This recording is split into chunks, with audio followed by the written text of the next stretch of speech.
Hello hi friends, ಶ್ರುತಿ Vijay Gowda YouTube ಚಾನಲ್ಗೆ ಸ್ವಾಗತ. ಯಾರೆಲ್ಲ ನಮ್ಮ ಚಾನಲ್ನ ನೋಡ್ತಾ ಇದ್ದೀರಾ ಅಲ್ವಾ, ದಯವಿಟ್ಟು ಸಬ್ಸ್ಕ್ರೈಬ್ ಮಾಡಿಕೊಂಡು ವಿಡಿಯೋನ ನೋಡಿ ಅಂತ ಹೇಳ್ತಾ ಇವತ್ತಿನ ವಿಡಿಯೋನ ಸ್ಟಾರ್ಟ್ ಮಾಡೋಣ ಬನ್ನಿ. ಇವತ್ತಿನ ವಿಡಿಯೋದಲ್ಲಿ ಬಿಸಿ ಬಿಸಿಯಾದಂತಹ ಮೆಣಸಿನ್ಕಾಯಿ ಬಜ್ಜಿನ ಹೇಗೆ ಮಾಡೋದು ಅಂತ ತೋರಿಸ್ಕೊಟ್ಟಿದ್ದೀನಿ. ಸೊ ಯಾರಿಗಿಷ್ಟ ಆಗಲ್ಲ ಹೇಳಿ ಮೆಣಸಿನ್ಕಾಯಿ ಬಜ್ಜಿ ಅಂತ ಹೇಳಿದ್ರೆ. ಚಿಕ್ಕ ಮಕ್ಕಳಿಂದ ಹಿಡಿದು ದೊಡ್ಡವ್ರ ತನಕನೂ ಕೂಡ ತುಂಬಾ ಇಷ್ಟಪಟ್ಟು ತಿಂತಾರೆ ಅಂತಲೇ ಹೇಳ್ಬೋದು. ಅದು ಅಲ್ಲದೆ ಇವಾಗ ಮಳೆಗಾಲ ಬೇರೆ ಸ್ಟಾರ್ಟ್ ಆಗಿದೆ. ಸಂಜೆ ಟೈಮ್ ಟೀ ಕುಡಿಯೋ ಟೈಮಲ್ಲಿ ಏನಾದರೂ ಸ್ನ್ಯಾಕ್ಸ್ ಬೇಕು ಅಂತ ಹೇಳಿ ಅನ್ನಿಸ್ತಿರುತ್ತೆ. ಆ ಟೈಮಲ್ಲಿ ತುಂಬ ಕಡಿಮೆ ಸಮಯದಲ್ಲಿ ತುಂಬ ಬೇಗನೆ ಮಾಡ್ಕೋಬೋದಾದಂಥ ಒಂದು ರೆಸಿಪಿ ಅಂತಲೇ ಹೇಳ್ಬೋದು. ಬನ್ನಿ ಇದನ್ನು ಮಾಡೋದು ಹೇಗೆ ಅಂತ ಹೇಳಿ ನೋಡ್ಕೊಂಬರೋಣ.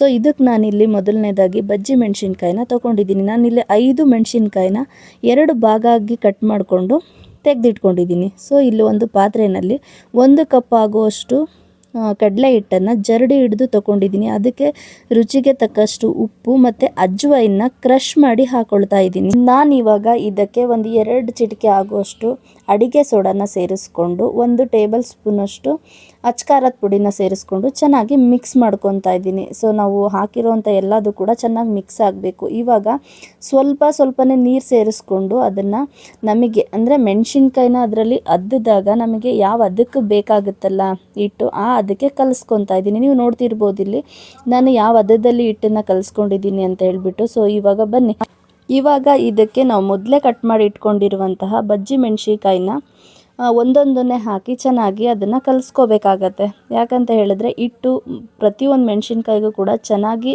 ಅಂಟ್ಕೊಂಡಿದ್ರೆ ಮಾತ್ರನೇ ನಾವು ಎಣ್ಣೆಲಿ ಬಿಟ್ಟವಾಗ ಬಜ್ಜಿ ತುಂಬಾ ಚೆನ್ನಾಗಿ ಬರುತ್ತೆ. ಸೊ ಬನ್ನಿ, ಇವಾಗ ಒಂದು ಸ್ಟವ್ ಮೇಲೆ ನಾನಿಲ್ಲಿ ಬಾಣಲೆನ ಇಟ್ಕೊಂಡು ನಮಗೆ ಬಜ್ಜಿ ಕರಿಯೋದಕ್ಕೆ ಎಷ್ಟು ಎಣ್ಣೆ ಬೇಕೋ ಅಷ್ಟನ್ನು ಹಾಕೊಂಡಿದ್ದೀನಿ. ಸೊ ಎಣ್ಣೆ ಕಾಯ್ದಿದ್ದಾದಮೇಲೆ ನಾವು ಒಂದೊಂದೇ ಮೆಣಸಿನ್ಕಾಯಿನ ಎಣ್ಣೆ ಒಳಗಡೆ ಬಿಟ್ಕೋಬೇಕಾಗತ್ತೆ. ನಾನಿಲ್ಲಿ ಎಣ್ಣೆ ಒಳಗಡೆ ಒಂದೊಂದೇ ಮೆಣಸಿನ್ಕಾಯಿನ ಹಾಕೊಳ್ತಿದ್ದೀನಿ.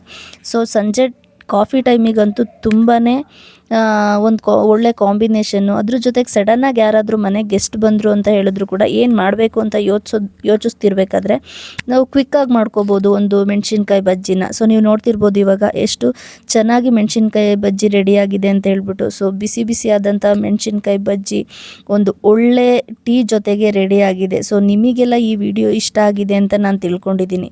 ಈ ವಿಡಿಯೋ ಇಷ್ಟ ಆಗಿದ್ದರೆ ದಯವಿಟ್ಟು ಒಂದು ಲೈಕ್ ಮಾಡಿ, ಶೇರ್ ಮಾಡಿ, ಕಮೆಂಟ್ ಮಾಡಿ, ಹಾಗೆ ಸಬ್ಸ್ಕ್ರೈಬ್ ಮಾಡೋದನ್ನು ಮರಿಬೇಡಿ friends. Thank you so much. Bye.